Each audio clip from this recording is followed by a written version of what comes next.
नमः श्रीवर्धमानाय निर्धूतकलिलात्मने सालोकानां त्रिलोकानां यद्विद्यादर्पणायते।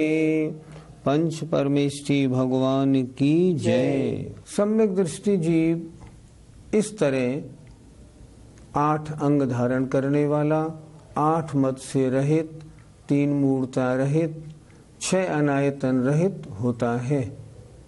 8 अंगों से उल्टे जो 8 दोष होते हैं वो भी उसमें नहीं होते।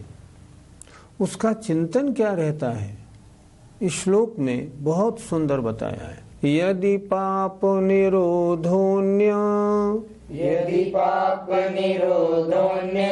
संपदा किं प्रयोजनम् अथ पापाश्रवोस्तन्य संपदा किं प्रयोजनम्। बोलिए। यदि पाप निरोधोन्य संपदा किं प्रयोजनम् अथ पापाश्रवोस्तन्य संपदा किं प्रयोजनम्। सम्यक दर्शन प्राप्त कर लेने के बाद अब सम्यक दृष्टि का विचार कैसा बनता है। सम्यक दृष्टि सोचता है सम्यक्त के बाद अब मैं व्रतों की ओर, अणुव्रत और महाव्रतों की ओर अग्रसर हूँ। देखिए उसकी धारणा कैसी होती है।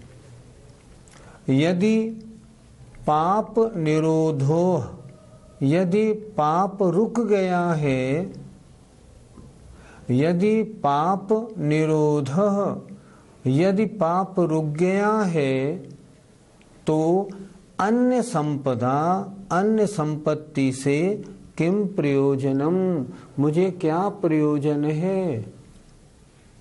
मैं अगर व्रतों को धारण कर लूं, महाव्रतों को धारण कर लूं और किसी तरह पाप को रोक लूं तो फिर और मुझे संपदा चाहिए ही क्या। मेरी असली संपत्ति तो संबर और निर्जरा है। पाप के निरोध से संबर निर्जरा तो होते ही होते हैं। और यदि अथ पाप आश्रव, यदि पाप का आश्रव बराबर हो रहा है तो अन्य संपदा किम प्रयोजनम। यत अथ, अथवा यदि पाप का आश्रव अस्ति, पाप का आश्रव है तो अन्य संपदा किम प्रयोजनम, तो फिर अन्य और संपत्ति से मुझे क्या प्रयोजन है। अन्य कोई भी संपत्ति होगी सब नष्ट हो जाएगी। क्यों? क्योंकि पाप निरंतर आ रहा है। मुझे करना क्या है, पाप के आश्रव को रोकना है और पाप के निरोध को करना है। मेरी असली संपत्ति पाप का निरोध है जिससे आश्रव बंद रुके और संबर निर्जरा हो। सम्यक दृष्टि ऐसा सोचता है। देखें जरा, यदि पाप निरोध, यदि मैं 5 पापों का त्याग कर दूं, पाप का निरोध कर दूं, संबर निर्जरा में प्रवेश कर लूं तो अन्य संपदा से मुझे क्या तात्पर्य। कुछ तात्पर्य नहीं, मेरे मतलब की है ही नहीं। मेरे आत्मा का कल्याण तो संबर निर्जरा में है, आश्रव बंध में नहीं। और अथवा यदि पापाश्रव अस्ति, पाप का आश्रव है, पापों को नहीं छोड़ता हूँ, पापों में लगा रहता हूँ, पाप होते रहते हैं, त्याग नहीं बनता है तो अन्य संपत्ति से कोई प्रयोजन नहीं है। क्यों? अन्य संपत्ति इकट्ठी भी करूंगा, पाप का आश्रव होगा, नष्ट हो जाएगी। क्यों? पाप के आश्रव का उदय तो आएगा और उदय आया तो नष्ट हुई। इसलिए पाप निरोध उपादेय है। पापों का निरोध नहीं करना, पाप का आश्रव होना, ये किसी भी तरह से ठीक नहीं। उसकी धारणा ऐसी बनती है। पंडित जी, सम्यक दृष्टि क्या पाना चाहता है और क्या छोड़ना चाहता है? सच्चे देव शास्त्र गुरु की श्रद्धा है, वह अपना आचरण शास्त्र के अनुसार बनाना चाहता है। सम्यक दृष्टि जीव सम्यक्त होने के उपरांत सच्चे देव शास्त्र गुरु सात तत्व नौ पदार्थ की श्रद्धा होने के बाद निर्णय किए हुए है। आश्रव और बंध हेय हैं, इनसे कैसे बचूं? संबर निर्जरा मुझे कैसे प्राप्त हो? तभी तो मेरी आत्मा के कल्याण रूप मोक्ष प्राप्त होगा। तो उसकी धारणा ऐसी रहती है कि जल्दी से जल्दी पापों से दूर होऊं और पाप के उल्टे अणुव्रत और महाव्रतों को स्वीकार करूं। अगर मुझे रत्नत्रय की संपत्ति मिल जाती है तो मेरी आत्मा की असली संपत्ति तो वही है जो जन्म जन्म मेरे साथ रहने वाली है। ये बाई संपत्ति ये तो यहीं छूट जाएगी जो भी कुछ है। और अगर मैंने वो धारण नहीं की, प्राप्त नहीं की और 5 पापों में मान लो लगा रहता हूँ थोड़ा बहुत, तो उससे तो आश्रय बंद होगा, मेरा नुकसान ही नुकसान है। इसलिए रत्नत्रय प्राप्त करना और पापाश्रव से बचना ये उसका प्रयत्न हमेशा रहता है। पंडित जी, सम्यक दर्शन के 8 अंग तो हमें जाएंगे, अब सम्यक दर्शन के कुल दोष कितने होते हैं ये बता दीजिए। आचार्यों ने सम्यक दर्शन के 25 दोष बताए हैं, 8 अंग बताए हैं। अंगों की चर्चा हो गई। 25 दोषों में 8 अंग से उल्टे रहना, निशंकित के उल्टे शंका रूप, निकांक्षित के उल्टे कांक्षा रूप, सांसारिक विषयों की इच्छा करना, निर्विचिकित्सा से उल्टे विचिकित्सा रूप, मुनियों के शरीर को देख के घृणा करना, अमूढ़ दृष्टि से उल्टे मूढ़ दृष्टि, तत्व और खोटे तत्व को नहीं पहचानना, उपगूहन से उल्टा अनुपगूहन, किसी की कोई कमी देखना उसको प्रकाशित करना, स्थितिकरण से उल्टा अस्थितिकरण, कोई धर्म से डिग रहा हो उसके बारे में नहीं सोचना, डिगता है तो डिगने दो। वात्सल्य से उल्टा अवात्सल्य, साधर्मियों के साथ स्नेह भाव नहीं रखना और धर्म की प्रभावना नहीं करना। इस प्रकार 8 दोष तो 8 अंगों से उल्टे होते हैं। इसके अलावा 8 होते हैं मद, उनकी चर्चा हमने कर ली। 16 3 होती हैं मूर्ता, लोक मूर्ता, देव मूर्ता, गुरु मूर्ता, उनकी चर्चा भी हो गई। ये कुल मिला के हो गए 19। अब 6 और बचते हैं, वो होते हैं 6 अनायतन, खोटे देव, खोटे शास्त्र, खोटे गुरु और इन तीनों के मानने वाले। इस तरह ये 6 जो हैं ये अनायतन हैं। अनायतन माने धर्म के स्थान नहीं हैं। खोटे देव शास्त्र गुरु, इनकी संगति करोगे तो ये अधर्म में ले जाएंगे और अगर इनके मानने वालों की संगति करोगे तो वो भी अधर्म में ले जाएंगे। इसलिए सम्यक दृष्टि खोटे देव शास्त्र गुरु और उनके मानने वालों की मन से, वचन से, काय से प्रशंसा नहीं करता, उनसे बिल्कुल दूर रहता है। अगर इनको नहीं हटाता है तो ये 6 दोष और लगते हैं। कुल मिलाकर सम्यक दर्शन के 25 दोष होते हैं। पंडित जी, सम्यक दृष्टि में और कौन कौन से गुण होने चाहिए? शास्त्रों में सम्यक दृष्टि के 4 गुणों का अच्छी प्रकार वर्णन मिलता है, वो भी समझने योग्य है। पहला गुण है प्रशम, अर्थात जो सम्यक दृष्टि होते हैं उनके कषायों की बड़ी मंदता होती है। कषाय का अभाव तो नहीं है लेकिन कषाय की तीव्रता नहीं रहती, अनंतानुबंधी तो उनके होती नहीं और बाकी अप्रत्याख्यानावरण प्रत्याख्यानावरण संजलन होते हैं, उनका भी बड़ा मंद उदय होता है। इसलिए सम्यक दृष्टि के कषायों की मंदता रूप प्रशम नाम का गुण होता है। दूसरा गुण उनमें होता है संवेग, अर्थात संसार से भय रहता है, उनकी संसार में रुचि नहीं रहती, संसार से छूटने का हमेशा विचार रहता है और पाप से डर और पुण्य की प्राप्ति में लगाओ। पाप बुरा है और मैं अपना परिणमन सुबह से शाम तक धर्म रूप, आराधना रूप, पाप रूप रखूं। पाप से दूर रहना और पुण्य रूप कार्यों में लगे रहना, ये सम्यक दृष्टि का संवेग नाम का गुण है। तीसरा होता है अनुकंपा। सम्यक दृष्टि जीव मात्र पर दया रखने वाला होता है, किसी की विराधना करने का उसका मन नहीं बनता, जीव मात्र पर दया रखने वाला होता है। और आस्तिक्य सच्चे देव शास्त्र गुरु का परम भक्त होता है, 7 तत्व 9 पदार्थों को अच्छी प्रकार समझता है। इस प्रकार सम्यक दृष्टि 4 गुण वाला होता है। ये हर सम्यक तुम्हें जो सम्यक दृष्टि होगा 4 गुण अवश्य पाए जाएंगे। पंडित जी, आत्मा को सम्यक की प्राप्ति कैसे होती है? सम्यक दर्शन की प्राप्ति आत्मा में कब होती है? आत्मा में कब होती है? जब सम्यक्त की विरोधी प्रकृतियां दूर हो जाएं आत्मा से। अर्थात और सरल भाषा में समझते हैं, आत्मा में सम्यक्त को प्रकट करने में विरोध करने वाली 7 प्रकृतियां हैं।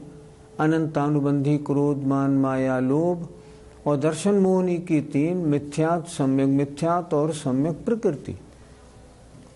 आत्मा में ऐसी परिणामों की विशुद्धि हो जो विशुद्धि के कारण अनंतानुबंधी का उदय रुक जाए, और 3 ये जो दर्शन मोहनी की प्रकृतियां हैं इनका उपशम क्षयोपशम हो जाए। अगर ऐसा हो जाए तो आत्मा को सम्यक्त की प्राप्ति होती है। ये 7 प्रकृतियां आत्मा को 7 तत्व 9 पदार्थ उन पर श्रद्धा नहीं होने देती, निज और पर का भेद विज्ञान नहीं होने देती। इसलिए ये सम्यक्त की घातक 7 प्रकृतियां हैं, इनके उपशम क्षय या क्षयोपशम से आत्मा में सम्यक्त की प्राप्ति होती है। इस सम्यक दर्शन की क्या महिमा है, इसकी क्या अद्भुत अचिंत्य महिमा है, इसके बारे में आचार्य अगला श्लोक लिखते हैं। सम्यक दर्शन संपन्न, सम्यक दर्शन संपन्न, मपि मातंग देहजम, मपि मातंग देहजम, देवादेवं विदुर्भस्म, देवादेवं विदुर्भस्म, गूढ़ांगारांतरौजसम। गूढ़ांगारांतरौजसम। बोलिए, सम्यक दर्शन संपन्न, मपि मातंग देहजम, देवादेवं विदुर्भस्म, गूढ़ांगारांतरौजसम। सम्यक दर्शन संपन्नम, कोई जीव सम्यक दर्शन से संपन्न हो, 8 गुणों से सहित है, 25 दोषों से रहित है, इसका वर्णन हो चुका। कोई जीव सम्यक दर्शन से संपन्न हो, लेकिन मातंग मन चांडाल के शरीर में उत्पन्न हो। कुल कौन सा? पैदा कहाँ हुआ है? चांडाल के कुल में। शरीर से चांडाल है, लेकिन आत्मा में सम्यक दर्शन उत्पन्न हो चुका है। फिर देखें, मातंग देहजम, चांडाल के शरीर में उत्पन्न होते हुए भी अपि यदि वो सम्यक दर्शन से संपन्न है तो देवादेवं विदुः, जिनेंद्र भगवान उसको देव माने पूज्य कहते हैं। ये पूज्य है, ये महान है, ऐसा कहते हैं। चांडाल है तो क्या हुआ, लेकिन इसकी आत्मा तो सम्यक रूपी रत्न से विभूषित है। कैसा है वो? उसको बताया, भस्म गूढ़ अंगार अंत रौजसम, अर्थात राख से राख के भीतर ढके हुए अंगार की चमक के समान चमक वाला है। कोई अंगारा हो, उसके ऊपर राख आ गई हो, अंदर से तो उसकी अग्नि में चमचमाहट रहती ही रहती है। वैसे ही शरीर से चाहे चांडाल है, लेकिन उसने अपनी आत्मा में सम्यक दर्शन उत्पन्न कर लिया है, तो आत्मा परम प्रकाश से युक्त है, परम पवित्र है। इसलिए जिनेंद्र भगवान कहते हैं ये पूज्य है। चांडाल होते हुए भी पूज्य है। तो क्या हम ऐसे चांडाल की पूजा कर सकते हैं? पूजा करने के योग्य कौन होते हैं? पूजा करने के योग्य होते हैं नव देवता। नव देवता का मतलब अरहंत, सिद्ध, आचार्य, उपाध्याय, साधु, 5 तो परमेष्ठी, जिन वाणी, जिन धर्म और जिन चैत्य और जिन चैत्यालय। चांडाल की पर्याय में जो जीव उत्पन्न हुआ है वो कहाँ तक जा सकता है? सम्यक दर्शन प्राप्त कर सकता है और आगे व्रतों को धारण करके पंचम गुण स्थान तक जा सकता है, इससे ऊपर नहीं जा सकता। अर्थात पंच परमेष्ठी में उसकी गिनती नहीं हो सकती, वो साधु नहीं बन सकता। और जब 9 देवताओं में वो नहीं आ सकता तो वो पूजा करने के योग्य तो नहीं है। पूज्य माने सम्माननीय है, अर्थात श्रेष्ठ है, महान है, वो तो ठीक है, लेकिन पूजा के योग्य नहीं है। ऐसा जीव सम्यक दर्शन से सहित होने के कारण शरीर से चाहे उत्पन्न हो किसी भी कुल में, फिर भी महान माना जाएगा। और जिनेंद्र देव कहते हैं ये पूज्य है, सम्माननीय है, आदरणीय है। इसकी आत्मा में जो सम्यक उत्पन्न हुआ है वो सम्यक ही तो रत्न है, और रत्न से सहित होने के कारण ये पूज्य है। ऐसा इसलिए कहा गया, लेकिन पूजा करने के योग्य नहीं कहा गया। पंडित जी, क्या नीच गोत्र वालों की दीक्षा नहीं हो सकती? शास्त्रों में 4 वर्णों का वर्णन मिलता है, ब्राह्मण, क्षत्रिय, वैश्य और शूद्र। ब्राह्मण, क्षत्रिय और वैश्य ये तो मुनि बनने की योग्यता रखते हैं, कोई आपत्ति नहीं। पर शूद्र 2 प्रकार के होते हैं, एक स्पर्श शूद्र, एक अस्पर्श शूद्र। स्पर्श शूद्र वो हैं जिनको छूने के बाद हमें स्नान नहीं करना पड़ता, या जिनसे छुपी हुई वस्तु को हम प्रयोग में ले लेते हैं, जैसे धोबी है, सुनार है इत्यादि।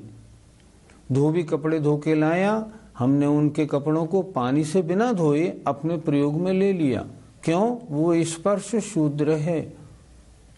कोई होते हैं अस्पर्श शूद्र, जैसे जो चांडाल होते हैं, जो इस स्मशान में सारा शव की व्यवस्था वाला कार्य करते हैं।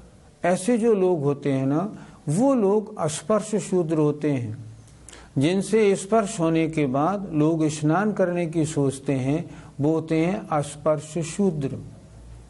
जो स्पर्श शूद्र हैं वो पंचम गुण स्थान तक जा सकते हैं, वे व्रतों को धारण कर सकते हैं, क्षुल्लक तक बन सकते हैं। लेकिन अस्पर्श शूद्र जो होते हैं वो उनको क्षुल्लक दीक्षा नहीं दी जाती, वो सम्यक को प्राप्त करने के बाद व्रतों को धारण करके पंचम गुण स्थान में तो आ सकते हैं, लेकिन क्षुल्लक आदि की दीक्षा उनकी नहीं होती। इस प्रकार शास्त्रों में विधान है। ऐसा विधान क्यों है? जिस गोत्र कर्म के कारण इनको इस पर्याय में उत्पत्ति मिली है, उन गोत्र के साथ में इससे ऊपर दीक्षा का और विधान नहीं पाया जाता। गुरुजी, अगर चांडाल सम्यक दर्शन प्राप्त कर ले तो क्या उसमें इतनी पवित्रता नहीं आएगी, वो मुनि बन जाए? इस संबंध में हमेशा शास्त्रों में जो आज्ञा दी है ना, उस शास्त्रों की आज्ञा पढ़नी चाहिए और उसके अनुसार अपनी धारणा और अपना कर्म कर्तव्य उसी अनुसार बनाना चाहिए। शास्त्रों में स्पष्ट लिखा है, नीच गोत्र वाले जो शूद्र होते हैं वो 2 प्रकार के हैं, जो मैंने बताया, स्पर्श और अस्पर्श। अस्पर्श चाहे कितना ही अपने घर में भजन पूजा पाठ करने वाला हो, कितना ही उसके परिणामों में जैसा भी उसके परिणाम है बहुत मतलब मजबूत हो, सिद्धांतों में बहुत दृढ़ रहने वाला हो, जैसे यमपाल चांडाल था, कुछ भी हो, लेकिन उसके बावजूद भी उसकी दीक्षा नहीं होती। उसको व्रत ले सकता है, नियम ले सकता है, व्रतों को धारण करेगा, लेकिन उसकी दीक्षा नहीं होगी। ये शास्त्रीय नियम है, ये गोत्र के अनुसार नियम है, इनका इसी तरह पालन होता है। आप बोलेंगे फिर उसकी पूज्यता कैसे हो जाएगी? अब आप देखो ना, शास्त्रों में यमपाल चांडाल की चर्चा मिलती है। यमपाल चांडाल ने एक व्रत धारण किया था और उस व्रत पे वो बिल्कुल अटल रहा। मरने की नौबत आ गई, राजा ने उसको बंधवा के और तालाब में भी फिकवा दिया कि इसको फौरन डाल दो। डाल दिया, लेकिन उसने अपना नियम नहीं तोड़ा। नतीजा क्या हुआ? देव आए और देवों ने उनको सिंहासन पर बिठाकर और उसका सम्मान किया। सम्मान किस बात का? ये सम्यक दर्शन से सहित है और इसने जो व्रत लिया है उन व्रतों को इसने भंग नहीं किया। अपने जान जाने की परवाह नहीं की, प्राण चले जाने की नौबत आने पर भी इसने व्रतों को नहीं तोड़ा, इसलिए उसका सम्मान किया गया। सम्मान किसका है? प्रतिज्ञा को दृढ़ता से पालने का और सम्यक दृष्टि होने का। इसलिए अस्पर्श शूद्र कहाँ तक जा सकता है? पंचम गुण स्थान तक जाता है, उससे आगे नहीं, पर उसकी दीक्षा नहीं होती। ये शास्त्र का अकाट्य नियम है। आज 2 श्लोक हुए। पहले श्लोक में हमने पढ़ा कि सम्यक दृष्टि चाहता है कि पाप रुक जाएं। क्यों? असली संपत्ति वही है। अगर पापों का आश्रव होता रहेगा तो मुझे संपत्ति से कोई लाभ नहीं।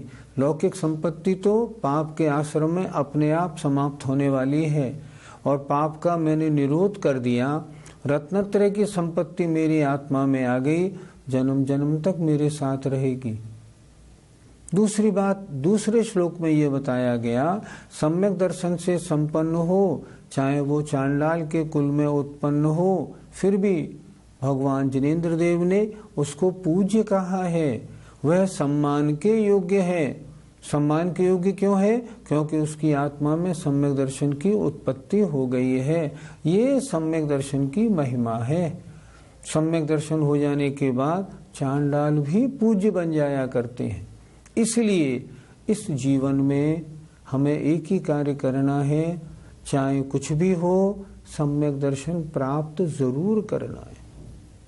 सम्यक दर्शन प्राप्त करने के लिए कोई मेहनत नहीं करनी, उपवास नहीं, हमें शारीरिक कष्ट नहीं, पैसा खर्च भी नहीं करना। केवल हमें अपने दिमाग को सच्चे देव शास्त्र गुरु की श्रद्धा और भेद विज्ञान की ओर लगा के जो स्पष्ट रूप से सम्यक दर्शन प्राप्त करने के कारण है, उनमें लगना है, उनको प्राप्त करना है। ये हमारे इस जीवन का लक्ष्य है, ध्येय है। अगर हमने ऐसा किया तो हमारी पर्याय की सफलता होगी। जय जिनेंद्र। इस कार्यक्रम के पुण्यार्जक परिवार हैं प्रभादीप ज्योति, दिनेश, चामुंडराय जैन एवं पापड़ीवाल परिवार, 105/38 मानसरोवर जयपुर। श्रीमती किरण देवी